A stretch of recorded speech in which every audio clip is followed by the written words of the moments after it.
Buenas tardes. Buenas tardes, por favor. Vamos a dar comienzo a la última mesa del día, que se titula Procedimientos de familia y violencia vicaria, puntos de encuentro familiar y coordinación de parentalidad. Para ello contamos como moderadora con Alba Urrutia Martín, a quien muchas y muchos ya conoceréis. Es periodista del área de sociedad de Radio Nacional de España y cubre la información de igualdad e infancia. Desde 2021 forma parte del programa Tolerancia Cero, espacio radiofónico que ahora dirige. Especializada en temas sociales, trabajó 10 años como pedagoga y en cooperación internacional al desarrollo. Así que, Alba, muchísimas gracias por venir. Tienes la palabra. A vosotras. Bueno, buenas tardes a todas y a todos. Gracias por estar aquí. Reitero ese agradecimiento de Celia. En un momento además en el que poco a poco se va hablando más de violencia vicaria y en el que también hay una ley que parece que va a salir adelante o que va a dar sus primeros pasos especializada en violencia vicaria. En esta mesa vamos a hablar en concreto de dos recursos, por decirlo de alguna manera, que hay en el sistema. Dos recursos que cuando escuchamos, a nosotros nos pasa en la radio, cuando escuchamos las historias de las mujeres, está presente en muchas historias, ¿no? Son los puntos de encuentro familiar y la coordinación de parentalidad. Puntos de encuentro familiar, bueno, ya lo sabéis, ¿no? Estaban pensados para dar seguridad en la teoría, pero se publicitan así, además, pero bueno, pues cuando escuchamos estas historias, las mujeres muchas veces lo que nos cuentan es que les genera ansiedad y que después de procedimientos en los que tienen que pasar por el punto de encuentro, todo se vuelve un poquito más difícil, ¿no? Y después están los coordinadores de parentalidad, que ahora nos lo van a explicar. Las dos compañeras, no tiene sustento legal, pero se está aplicando y ahora nos lo van a contar, pues en casos en los que incluso hay violencia de género de por medio. Entonces tenemos a dos ponentes. Tenemos a Diana Maripino, que es experta en trabajo social forense. Voy a alejármelo porque tengo mucha fuerza. Ha sido durante 20 años trabajadora social de los equipos psicosociales de la Administración de Justicia que hay en los juzgados de violencia sobre la mujer de Madrid. Es agente también de igualdad, ha sido en el Ayuntamiento de Madrid, madre y feminista, ha sido también docente en el máster de la Universidad Rey Juan Carlos, que se titula Trabajo Social en la Administración de Justicia, y forma parte también del equipo asesor Nuestras Voces del Consejo General del Trabajo Social. Va a empezar Diana Maripino, pero voy a también a presentar antes a Paula Reyes Cano, que es doctora en Ciencias Jurídicas por la Universidad de Granada. Es actualmente profesora del Departamento de Filosofía del Derecho de esta universidad. Está especializada en violencia de género. Su tesis, de hecho, fue sobre menores y violencia de género, y con ella obtuvo casualmente el primer premio de la Delegación del Gobierno contra la Violencia de Género, que se otorga a las tesis doctorales. Ha escrito muchos artículos científicos, muchos centrados en infancia, sobre menores, sobre patria potestad, sobre el derecho a las visitas, también sobre la coordinación de parentalidad, y más allá de esa faceta académica, pues ha trabajado directamente en la materia como asesora jurídica de centros de información a la mujer. Ahora mismo está en el de Motril y desde hace 2 años es también vicepresidenta de la Asociación de Mujeres Juristas Temis, a las que como periodistas siempre recurrimos porque saben muchísimo y nos enseñan muchas cosas. Así que, Diana, si te parece, pues muchas cuando quieras. Hola, ¿se me oye? Pues muchas gracias. Lo primero, agradecer la invitación a la Delegación del Gobierno para la Violencia de Género y, por supuesto, y también a la Universidad Complutense a participar en esta mesa.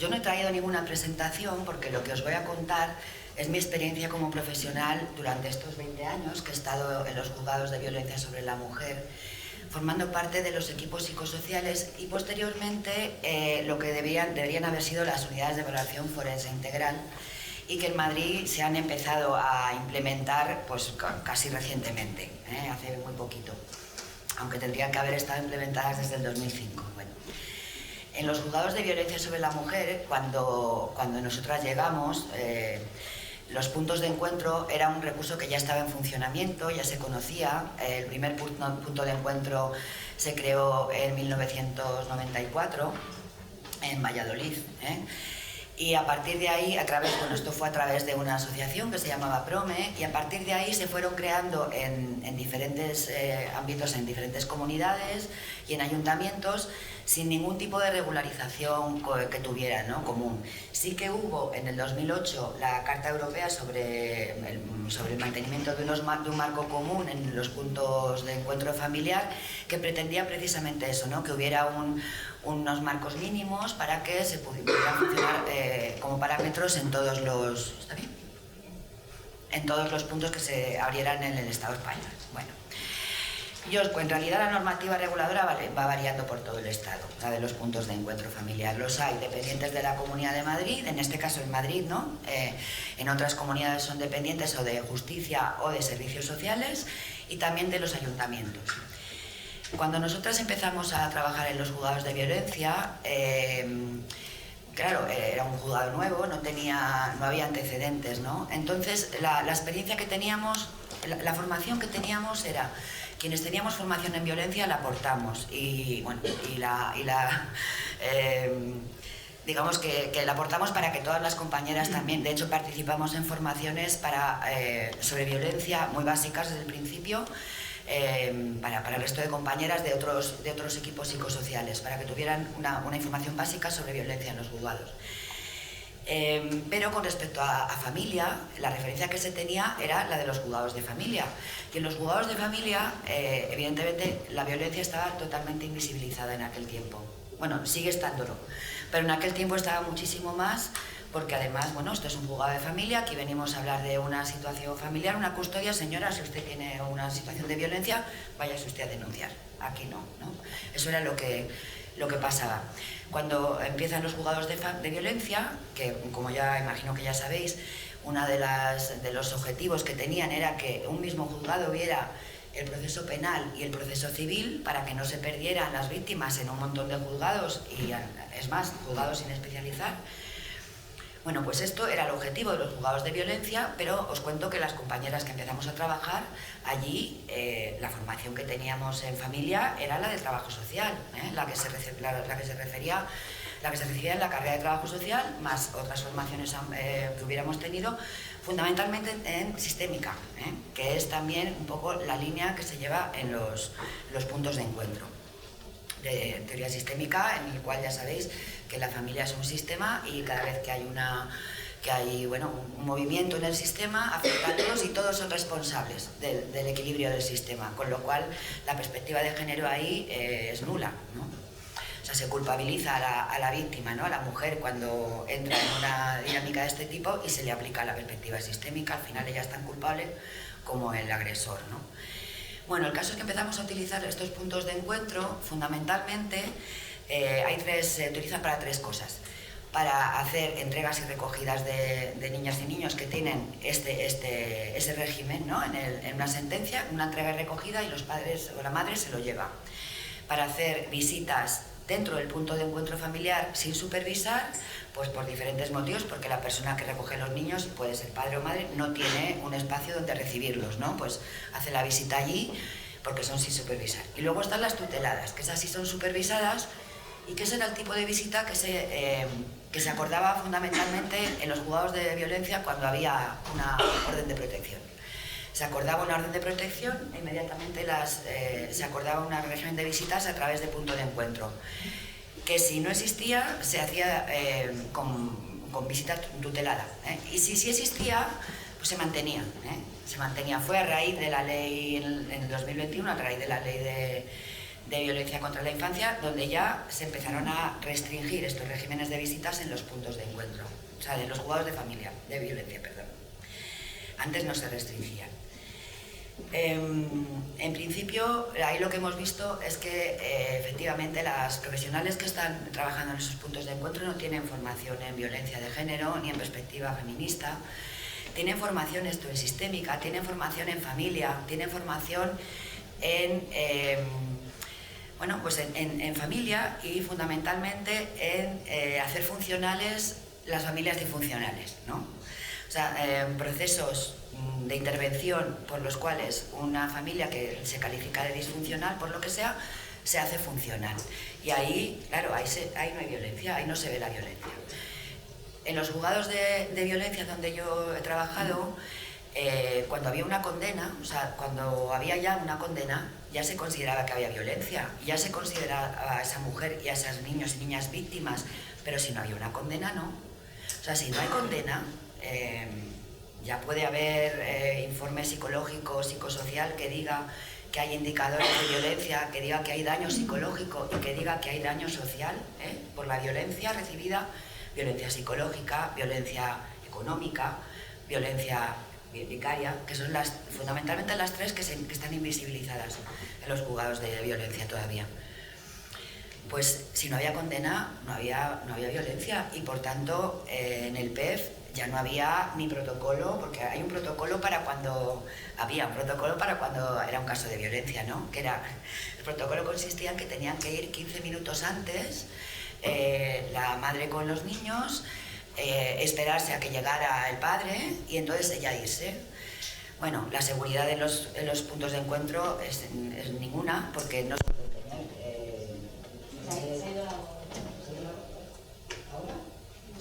¿Ahora?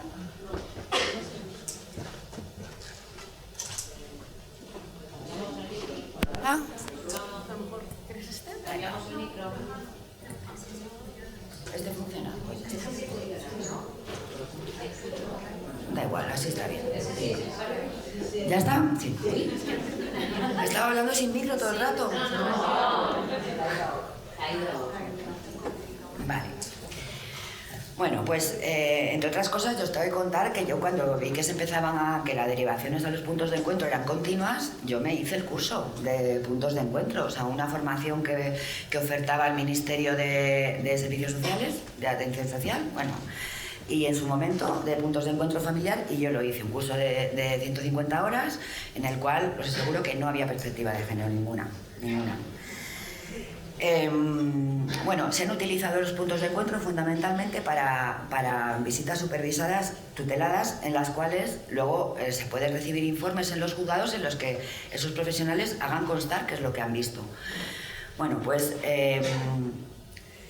o lo que veían era más light que lo que las madres contaban cuando venían a la entrevista en los juzgados, la entrevista pericial con nosotras, o no sé qué profesionales han hecho el informe, que igual no han sido los mismos que han estado en esa supervisión, es posible.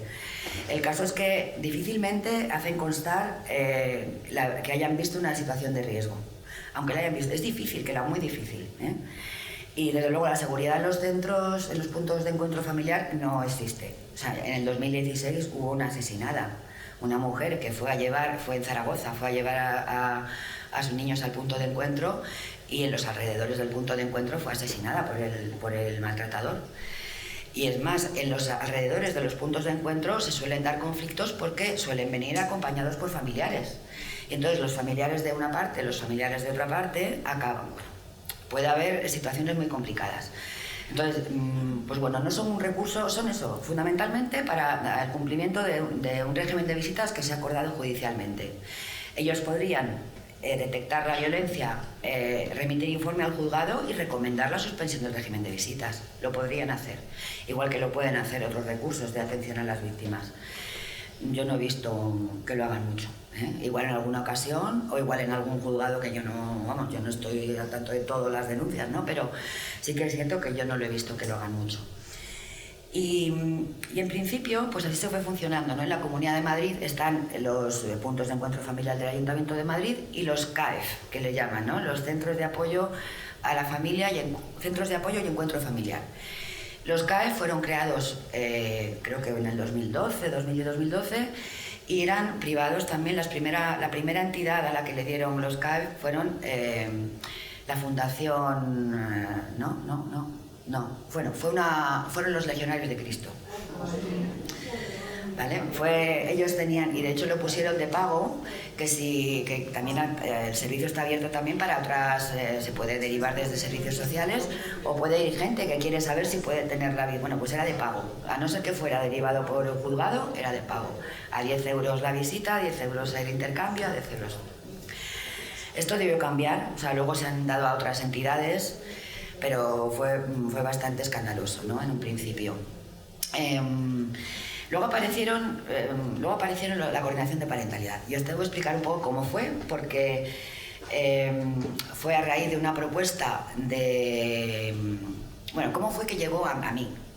La coordinación de parentalidad aparece en Murcia, aparece a través de la Universidad Católica de Murcia, que crea, bueno, pues el curso de coordinación de parentalidad, y luego lo hacen también aquí en Madrid, en la Rey Juan Carlos, ¿no? En este curso de coordinación de parentalidad, el de la Rey Juan Carlos y el de Murcia también era de la Fundación Filia, de apoyo al menor, que se hacen llamar, y que cuyos integrantes han sido promotores del síndrome de alienación parental desde hace muchísimo tiempo.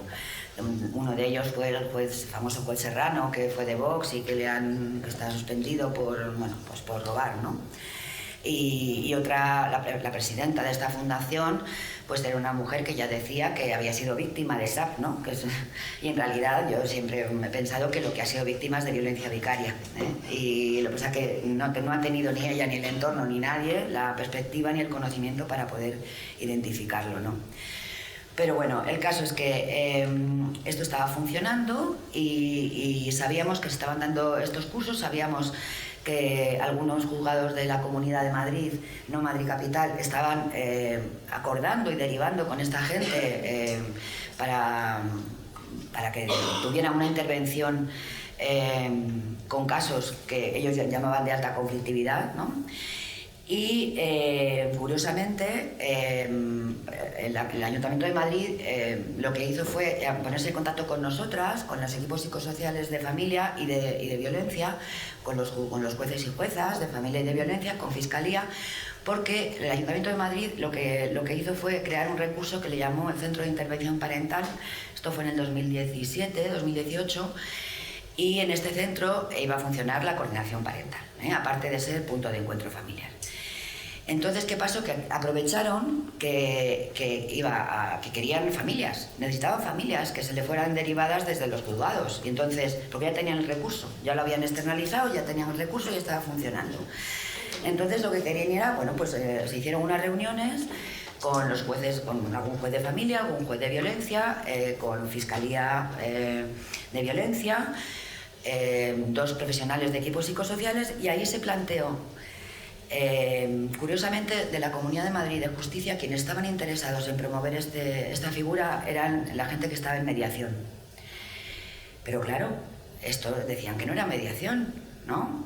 Entonces, decían que era, bueno, pues un facilitar, ¿no? Una figura que era... Tampoco tenían claro si iba a ser perito o iba a ser asistencial, porque claro, derivaba de... O sea, estaba en un recurso asistencial, pero los jueces de familia querían que fueran peritos, ¿eh? Pero no podía ser perito, porque estaba trabajando en un recurso social, y lo que iba a hacer este profesional iba a ser una intervención social. Tenía acceso a todos los datos de esta familia, colegios, salud, todos. Y precisamente eso es lo que hacemos, lo que se hace desde el trabajo social forense. El tener la red, ¿no? Poder acceder a la red social, educativa, laboral, formativa, de todo tipo, de ocio y tiempo libre, familiar, de las víctimas y de los agresores. Y entonces, pero también por parte de un numeroso sector de mi profesión, de trabajo social, hubo un interés en que esa figura tuviera preponderancia y que la ejercieran los trabajadores sociales, llegando hasta el punto de que el Colegio de Trabajo Social de Madrid, entre sus fines, tiene la promoción de la figura de la coordinación parental. Cosa que las trabajadoras sociales de Madrid tendremos que ponernos en algún momento serias, en alguna asamblea, el proponer que eso se elimine, ¿no? Es más, también se propone en las asociaciones de trabajo social que están promoviendo el trabajo libre, el ejercicio libre de la profesión, también están incorporando que una de las posibilidades es como coordinadora parental. Y lo que desde luego nosotras hemos visto es que desde los juzgados de familia sí se deriva a coordinación parental, desde los juzgados de violencia formalmente no, o sea, de principio no, pero hay una máxima, que es la que he comentado antes, que es que en los juzgados de violencia, cuando no hay condena, no hay violencia, y si no hay violencia, lo que es un conflicto familiar. Y entonces ahí está abierta la posibilidad de que se pueda derivar a coordinación parental, cuando no hay una condena, independientemente de que haya indicadores de violencia o de que haya, de violencia de varios tipos. O sea, si es que además da igual que para el hecho de para el interés superior del menor, da lo mismo que haya habido una condena o que no la haya habido, ¿eh?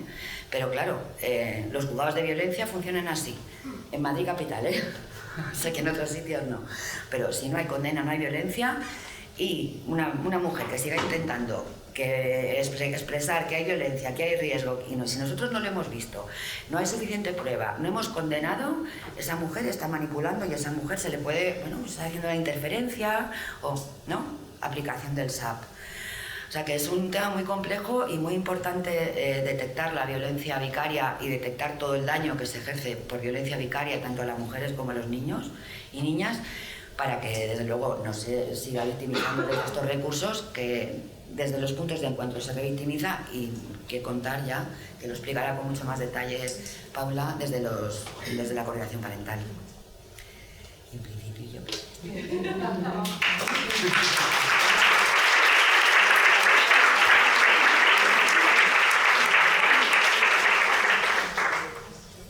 ¿Se oye? ¿Sí? Bueno. Muchísimas gracias, Diana. Muchísimas gracias a la delegación del Gobierno por haberme invitado a esta jornada. Bueno, a mí me toca hablar de coordinación de parentalidad. Voy a empezar con algo que hemos hablado a lo largo de todos estos días, y vamos a hablar de la voz de los niños y de las niñas. Y hablaba del interés superior del menor, Diana. Vamos a ver qué dicen los niños y las niñas cuando se les pregunta sobre cuál ha sido su experiencia ante una intervención de coordinación de parentalidad. Pues dicen esto, No me escuchaba, hablaba de la profesional, nunca me preguntó por qué no quería estar con mi padre, alucinaba de las órdenes y amenazas que me hacía, o yo lo sentía así. Salía de allí llorando, esos días no podía dormir.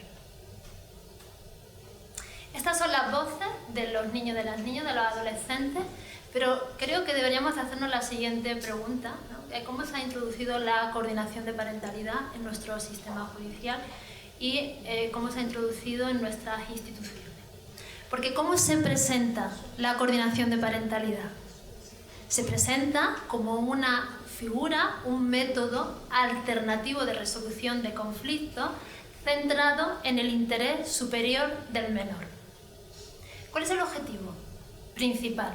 El objetivo principal es minimizar los daños que se producen en la infancia y en la adolescencia como consecuencia del alto conflicto de sus progenitores. Ante esta situación, podríamos pensar que es una figura bien intencionada que lo que busca es el interés superior del menor.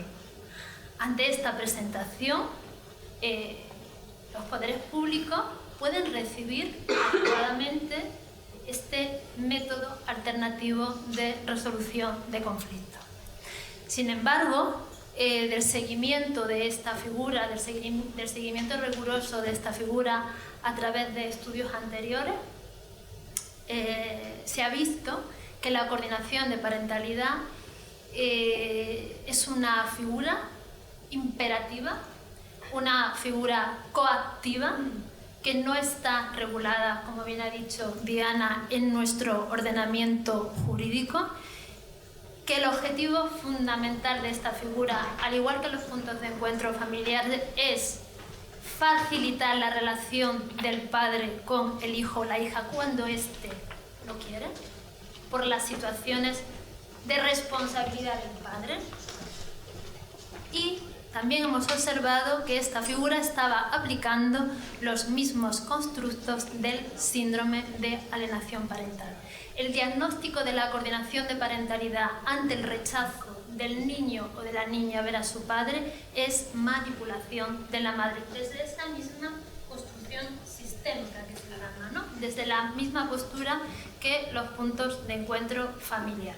Por eso era necesario seguir haciendo un seguimiento riguroso de cómo se estaba aplicando la figura de la coordinación de parentalidad en nuestro sistema judicial. Y por eso la Delegación del Gobierno para la Violencia de Género promovió este estudio realizado por la Asociación de Mujeres Juristas TEMI, la coordinación de parentalidad como una nueva forma de violencia institucional, porque precisamente lo que queríamos era evidenciar que la coordinación de parentalidad a través de este estudio se estaba convirtiendo o se había convertido, en definitiva, esto es lo que era, una nueva forma de violencia institucional.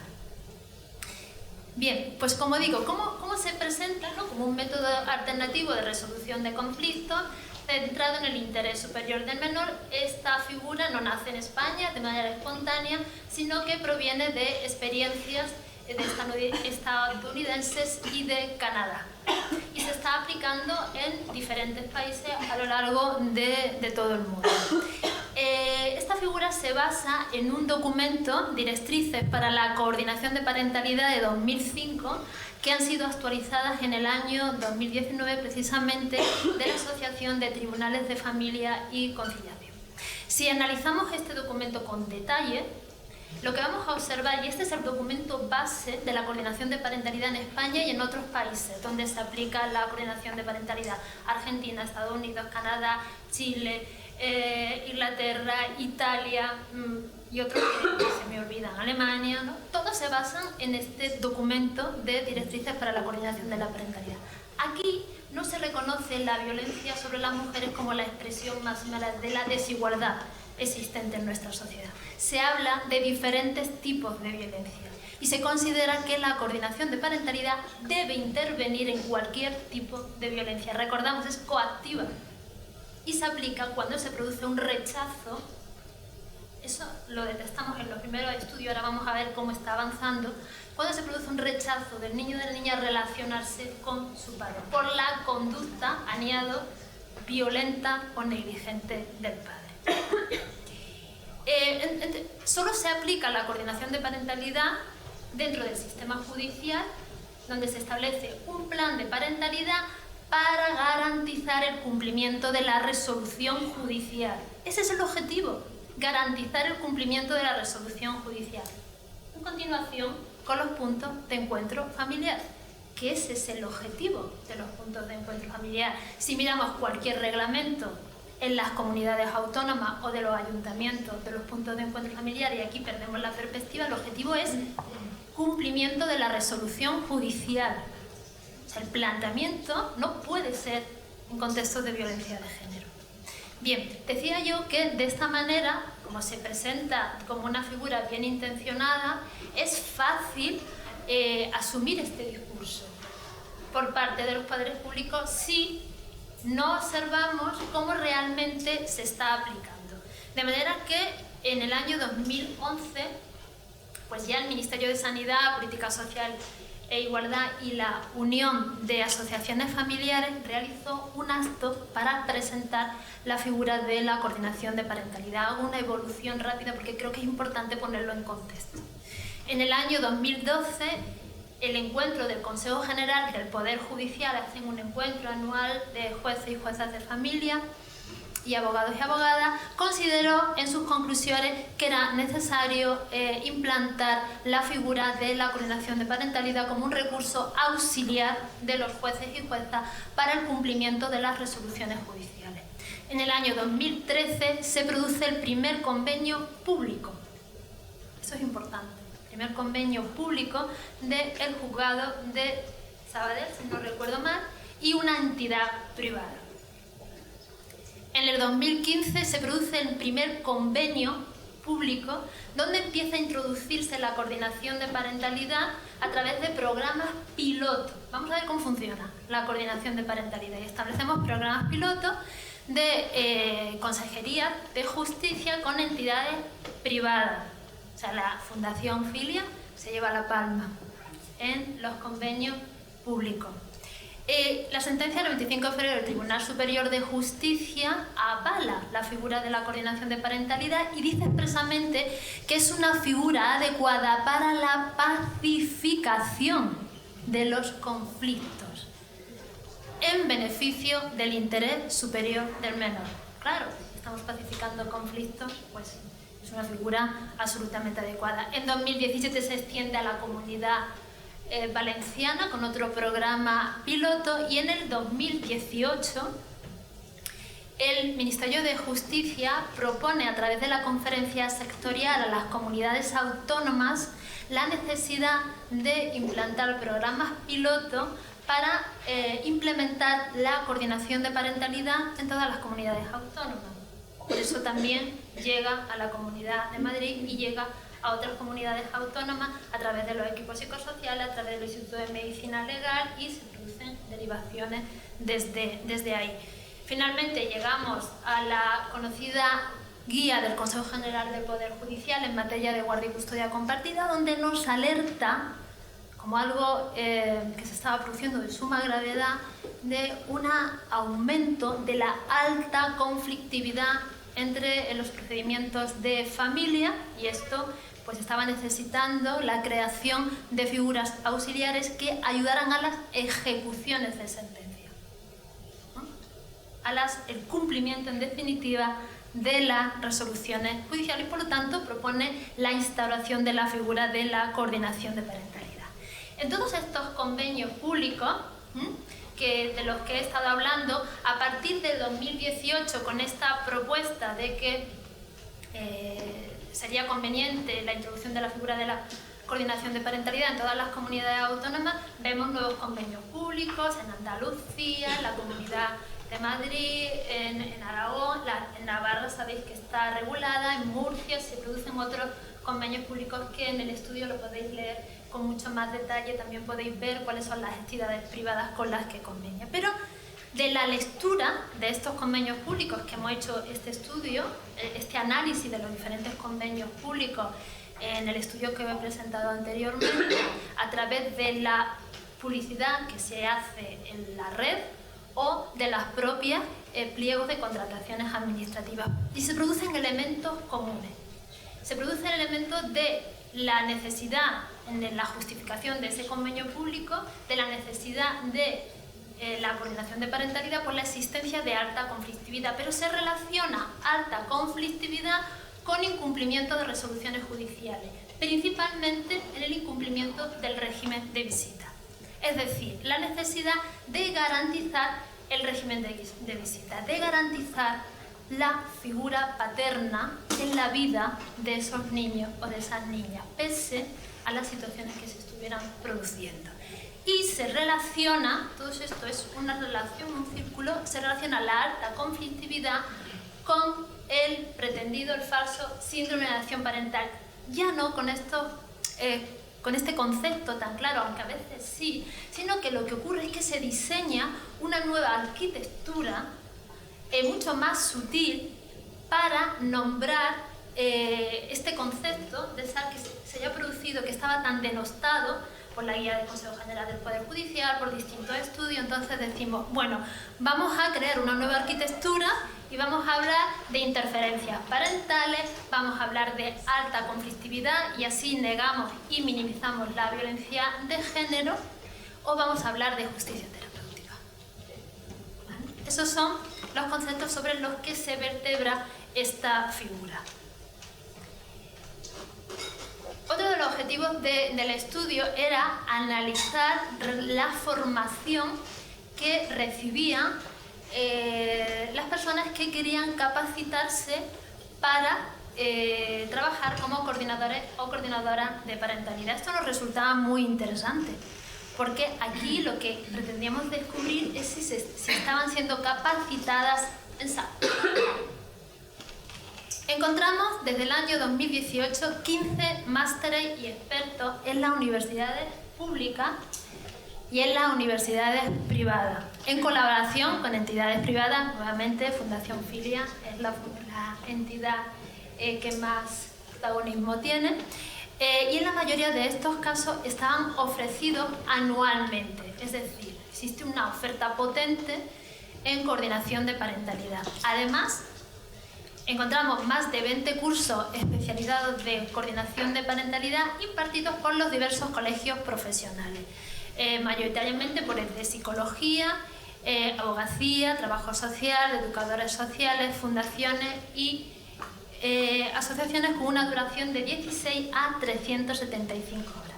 Si analizamos el contenido del programa que se imparte en estas formaciones, en algunas de ellas encontramos explícitamente formación en SAP, con esa nomenclatura, e interferencias parentales.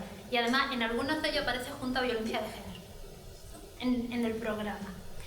Pero en otras no lo encontramos abiertamente. Entonces hubo que hacer un trabajo mucho más profundo para comprobar si efectivamente se estaba capacitando en SAP. ¿Qué hicimos? Pues nos dirigimos a la literatura científica de las y los docentes que impartían esos másteres, cursos, etcétera, para ver cuál era su posicionamiento. Y descubrimos que efectivamente la mayoría de ellos estaban, sus líneas de investigación tenían que ver con síndrome de alienación parental. Anteriormente, a partir de 2010, 2011, 2012, ya pasamos de SAP a interferencias parentales, manipulación materna, gatekeeping, etcétera, etcétera, etcétera, o maltrato infantil, que también se denomina, pero era su línea de investigación. Por tanto, si esa es mi línea de investigación, mi formación va a ser en ese sentido. Los elementos comunes, igualmente, de la formación es alta conflictividad, SAP, ocultación de la violencia de género a través del concepto de alta conflictividad, también lo ha mencionado Diana, muy peligroso, porque negamos, o sea, otra vez creamos otro nuevo concepto para ocultar la violencia de género, y este concepto también muy bien intencionado de la justicia terapéutica. Es decir, ¿qué se pretende? El procedimiento judicial, pero fijaros qué perversión, el procedimiento judicial debe de servir, o sea, tiene que ser, ocasionar el menos daño posible y tiene que ser terapéutico para los niños y para las niñas. En un método alternativo de resolución de conflictos coercitivo, donde se obliga a las partes, donde se obliga a la madre, donde se le dice a la madre, y ahora lo veremos, cuál tiene que ser su obligación, independientemente de lo que esté ocurriendo. ¿Eso es terapéutico? Bien. Del seguimiento de las resoluciones judiciales, que era otro de los objetivos, anteriormente ya habíamos analizado resoluciones judiciales a través de otro estudio, y en este analizamos 151 sentencias del año 2021 a 2023, de manera cuantitativa como de manera cualitativa. Encontramos que en un 15,26% existían antecedentes de violencia de género en los que constataban procedimientos en trámite o sentencias condenatorias. En un 7%, ojo, antecedentes de violencia sexual hacia los niños y niñas. Desconocemos porque lo que estábamos analizando eran sentencias procedentes de las audiencias provinciales. No tenemos acceso en el CENDO, la base de datos CENDO, de sentencias de primera instancia que nos proporcionarían mucha más información. La razón para acordar la coordinación de parentalidad, el motivo es la conflictividad. ¿Pero por qué la conflictividad? Por el rechazo del niño o de la niña a relacionarse con su padre. ¿Cuál es el objetivo? Revinculación paterno-filial. Asegurar la presencia paterna en la vida de los niños o de las niñas a toda costa. ¿Qué más conclusiones obtuvimos? La mayor presencia de la coordinación de parentalidad ahora, en este estudio, se produce en la Comunidad Valenciana y en Cataluña, seguida de Madrid, Murcia, Alicante y Castellón. En anteriores estudios estaba a la cabeza Cataluña, pero ha acontecido alguna baja en la Audiencia Provincial de Barcelona y entonces ya ha decaído. Vale, lo podemos hablar. Vale, se acuerda por los juzgados de violencia en un 8% y en un 13,4% en los procedimientos que procedían de los juzgados de violencia, en un 25,82% en los juzgados de primera instancia e instrucción. Se designa por el órgano judicial de manera imperativa, en un 62,25%. Muchas veces cuando hablas con profesionales que defienden la coordinación de parentalidad te insisten de que no es imperativa, que esto lo tiene que aceptar las partes. Es imperativa y además lo podemos demostrar con la motivación de la resolución judicial, que no me da tiempo aquí a argumentar, pero o sea, es que se ve claramente en las resoluciones judiciales. Principalmente se acuerda cuando la guardia y custodia se la asigna a la madre o para garantizar el cumplimiento de la guardia y custodia compartida. Esto es una novedad frente a anteriores estudios. En diversas sentencias se advierte de las consecuencias de no colaborar. ¿Nos suena, verdad? Sí. De no colaborar con las consecuencias de modificar la guardia y custodia o multas coercitivas. Se produce un aumento de las resoluciones judiciales en las que se designa, como digo, para garantizar la guardia y custodia compartida. Fijaros, en un 16% se deriva las partes a un recurso público de los existentes introducidos a través de los convenios públicos, pero un 31% se deriva a un recurso privado. El coste de la coordinación de parentalidad es elevadísimo y seguro que aquí alguien nos puede decir de qué se trata, ¿no? ¿Cuál es el coste realmente? En esta sentencia solamente se acordó la suspensión del régimen de visita en un 4,63%.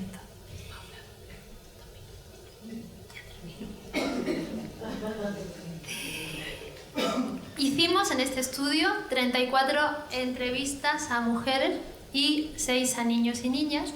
De esa entrevista, en 28 casos, en primera instancia se había acordado la guardia y custodia antes de la intervención de la coordinación de parentalidad a la madre. Tras la intervención de la coordinación de parentalidad, en otro procedimiento posterior pasó de una guardia y custodia exclusiva a la madre a un 13 casos a compartida, a 5 al padre y 6 en tramitación. Y habían pasado por punto de encuentro, fijaros, o sea, el camino en 19 casos. Pero como no se había conseguido en punto de encuentro, ahora intentamos la coordinación de parentalidad, a ver si ahí sí ya logramos la revinculación. Se produce la negativa del niño o de la niña a relacionarse con el progenitor en 20% de los casos y en 18 existe sentencia condenatoria con responsabilidad penal, eso sí, extinguida. ¿Vale? Eso no quiere decir que la violencia de género, como sabemos, haya desaparecido, ¿verdad?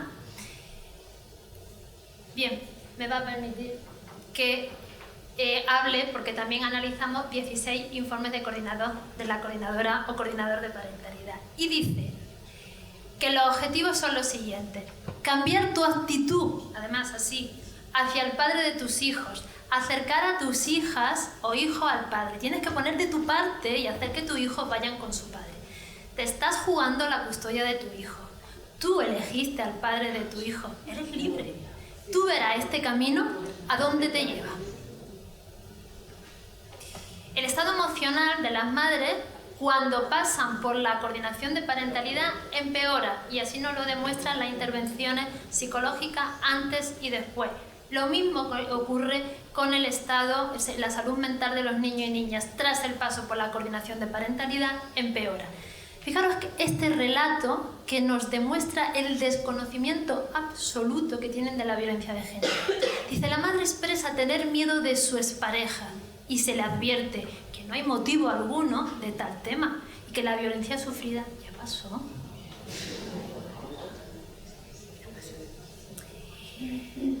En estos informes, los objetivos principales fueron la revinculación paterno-filial.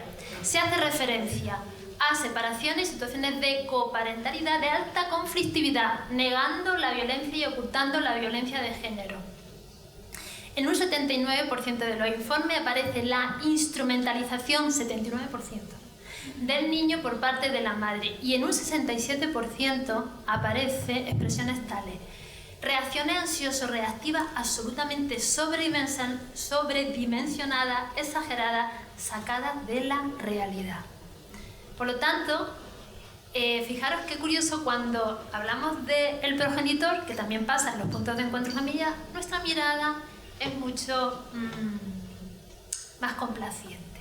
El progenitor minimiza las respuestas de confrontación con su hijo o hija. El progenitor achaca a la madre, incluso recursos de salud mental, el hecho de que su hijo no quieran verlo. Qué casualidad, que es lo mismo que dice la coordinadora de parentalidad o el coordinador de parentalidad. El progenitor intenta encajar los desaires de su hijo. El progenitor se muestra colaborativo al indicarle que debe ir a las tutorías escolares. Ya hemos escuchado uno de los testimonios, escuchamos el otro de este chico: me sentía una cosa, no me dejaba hablar, ni me preguntó una sola vez, llegó un momento en que creía que tenía que ser así, que no era yo, lo veía todo como si estuviera mirando desde una nube, los que nos hablaban las compañeras de la disociación. Entonces la pregunta, conectando con el inicio de mi intervención, es: ¿cuál es el verdadero interés superior del menor en la coordinación de parentalidad?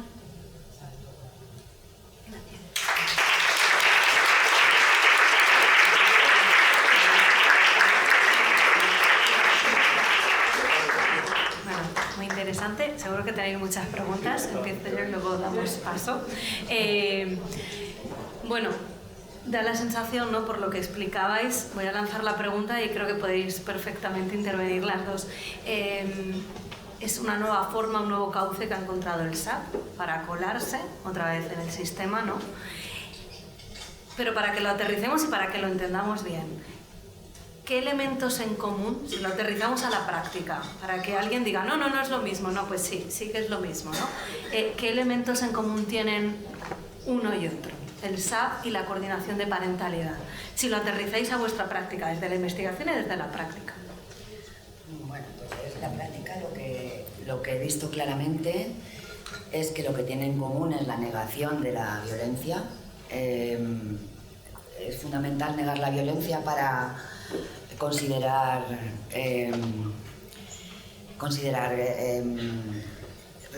imprescindible revincular a estos niños o niñas con sus progenitores. O sea, fundamentalmente la negación de la violencia, luego de alguna manera la idealización de un modelo de familia tradicional que hoy en día ya no existe como tal. Hoy hay mucha más diversidad en las familias, somos muy diferentes, ¿no? Pues ese modelo de familia tradicional se sigue manteniendo y buscando como modelo de referencia, en tanto en cuanto la relación con el padre es fundamental, haya hecho lo que haya hecho el padre, y es más, se niega lo que haya hecho el padre. Y luego me parece muy importante también una cosa que tiene en común, y es que busca romper las posibilidades que tiene la madre de proteger a los niños y a las niñas, porque culpabilizándolas a ellas, ¿no?, a las madres, de que son ellas las que tienen que favorecer la relación paterno-filial, lo que hacen es que, pues eso, su capacidad de protección se rompe, porque las obligan a facilitar esa vinculación, ¿no? Desde la investigación, Paula, si hay ¿quién? Pues conocemos todo el constructo de Richard Gardner. Si pues leemos, nos damos cuenta que él en su propio diseño, estableció la necesidad de programas de mediación, coordinación de parentalidad, para prevenir la aparición o la intensificación del síndrome de alienación parental. Es decir, él decía que para casos leves o moderados deberíamos de aplicar programas de mediación donde la figura del juez o la jueza era fundamental, porque él decía que debería de imponer estos programas de coordinación de parentalidad. O sea, no hablaba de coordinación de parentalidad, hablaba de programas de mediación, ¿no? Eso es lo que decía Richard Gardner. Entonces, que el papel del sistema judicial era fundamental para colaborar, porque debía de ser impositivo y coactivo, y además debería de tenerse en cuenta que las consecuencias de no colaborar con estos programas. Del seguimiento judicial hemos visto que se establece de forma imperativa la coordinación de parentalidad. Entonces, ¿cuáles son las consecuencias? Lo hemos visto aquí a lo largo de todos estos días, ¿cuáles son las consecuencias de no colaborar? Precisamente en nuestro ordenamiento jurídico, y yo estoy muy sorprendida de que esto siga siendo así, tenemos un precepto que ampara el SAP, que es el 776.3 de la Ley de Enjuiciamiento Civil. No sé cómo ese precepto sigue nuestro ordenamiento jurídico. Porque dice exactamente que en caso de incumplimiento del régimen de visita se modificará, podrán establecerse multas coercitivas o modificación de la guardia y custodia. Entonces, ampara nuestro síndrome de alienación parental. Y Gardner establecía esto. Y él decía que eso en caso leve o moderado, pero que si nos encontrábamos con casos graves, como denuncias de abuso o de maltrato, pues entonces tendríamos que adoptar herramientas mucho más coactivas como modificación de la guardia, custodia o multa, ¿no? Entonces, es que encaja perfectamente en el diseño del constructo falso que estableció Richard Gardner. Entonces, es que es calcado. Claro, Richard Gardner hablaba de la terapia de la amenaza. Exacto. Y la coordinación de parentalidad es claramente terapia de la amenaza. No sé si conocéis el estudio que nos ha presentado Paula, pero es muy interesante y lo podéis ver en la página de la delegación del Gobierno. Hay varios datos que yo me apunté en los que me gustaría incidir. Más del 15% de casos había antecedentes por violencia de género. Vemos que se deriva sobre todo a coordinación de parentalidad cuando la custodia es de la madre, no del padre. En el 58% la custodia era materna, en el 12% era paterna, y vemos que las custodias, lo comentabas, se modifican después de introducirse la coordinación de parentalidad. Yo lo decía al principio, ¿no? Muchas veces, desde nuestra experiencia en los medios de comunicación, muchas mujeres a veces nos llaman, yo lo he hablado mucho con Cira, con Sonia, nos llaman muchas mujeres porque no encuentran salida, están en el proceso judicial y no saben dónde acudir muchas veces. Y nos dicen, es que cuando entras en el bucle de coordinación de parentalidad, cuando entras los puntos de encuentro, o sea, generan mucho malestar, y lo decías también, ¿no? Lo decíais en la investigación. ¿Cómo las mujeres llegan a ese momento? ¿Cómo se enfrentan? ¿Qué efectos tienen en su día a día? Hombre, efectos en su día a día, pues para empezar a nivel psicológico, evidentemente es un desgaste. A nivel psicológico es un desgaste que produce un daño. O sea, el daño que ya ha venido producido por la propia dinámica de la relación violenta, más luego el daño que viene producido por la institución, ¿no? Por la violencia institucional que está llevándose a cabo a través de estas figuras.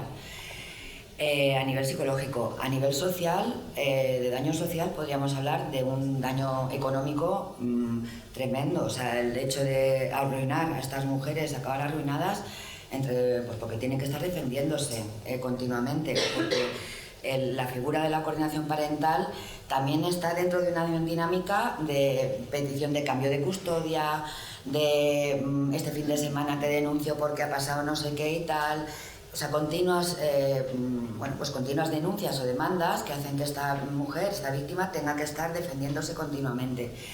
Luego, posiblemente esté aislada de su entorno familiar y social. O sea que incluso su propia red de apoyo ya no la tenga.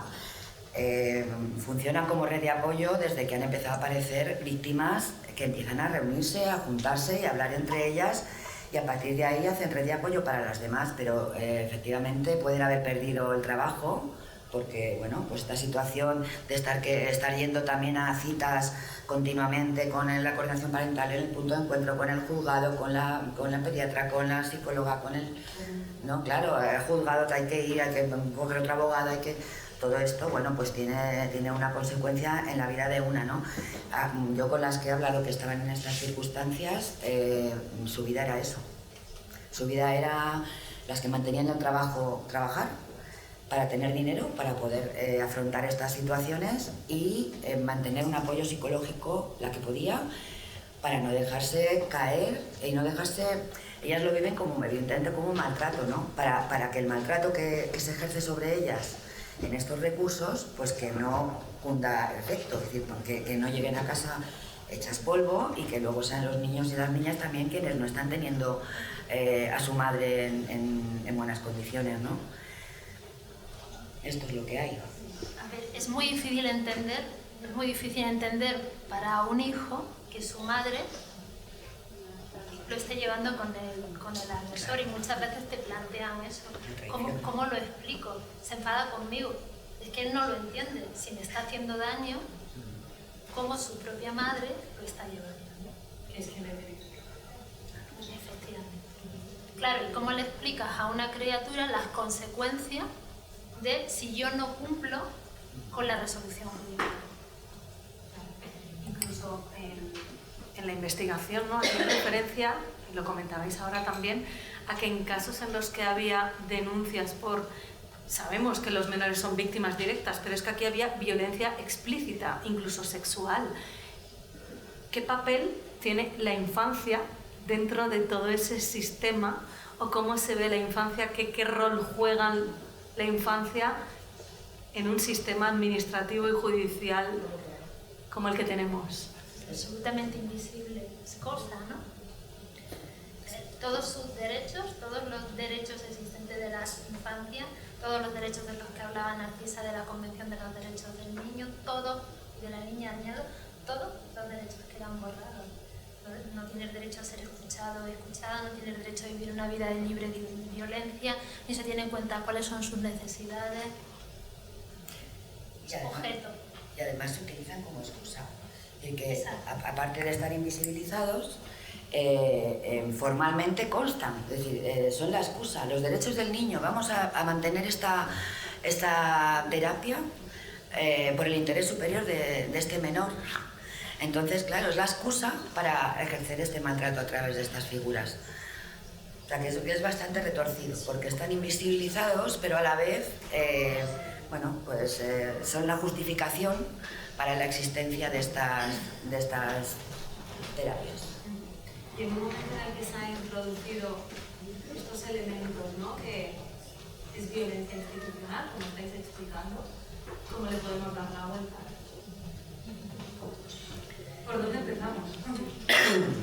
Bueno, yo aquí hablaría, siempre digo lo mismo, pero es que es la realidad.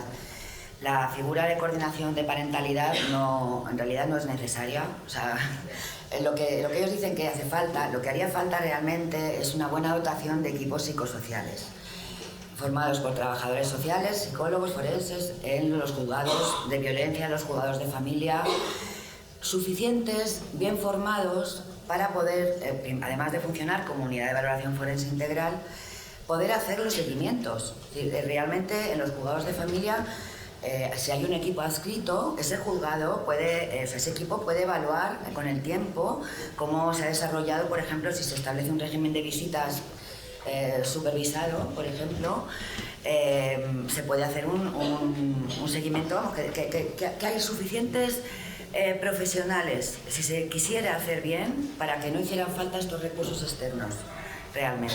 O sea, muchas funciones de las que se están haciendo desde la protección parental la tendrían que hacer los equipos psicosociales de los juzgados. A ver, yo pienso que deberíamos de difundir realmente cuál está siendo el objetivo de esta figura para su no aplicación, porque hay un gran desconocimiento. Cuando se impone, incluso eso, al no conocerla, da lugar a que las propias partes, o sea, la abogada o el abogado de la víctima no tenga capacidad de reacción porque realmente no la conocen. Entonces, es necesario hacer una difusión importante sobre cuál está siendo la aplicación de esta figura, que realmente no es tan bien intencionada, y para qué frenar su aplicación. Por otra parte, pienso que es importante que esta figura pues directamente esté prohibida, porque si el SAP está prohibido por la ley, tiene que estar prohibida la coordinación de parentalidad. A mí no me cabe ninguna duda de que tiene que ser así. Yo eliminaría también el 776.3. A ver qué opináis. A ver qué opináis. Lo eliminaría. Y luego, por otro lado, en cuanto a la formación, hay una parte de la ley de eficiencia procesal, se llama así, ¿verdad? Esta ley, hay una parte que establece la necesidad de hacer difusión de los métodos alternativos de resolución de conflictos, y también hay otra parte que habla de la necesidad de que las universidades colaboren en formación en métodos alternativos de resolución de conflictos. Me parece peligroso si no aclaramos sea, que en ningún caso las universidades públicas pueden acoger formación en SAP, ni camuflada con coordinación de parentalidad, ni camuflada con interferencias parentales. Las universidades públicas no pueden acoger formación, ni ningún convenio público puede introducir la coordinación de parentalidad. Creo firmemente que hay que frenarla en seco.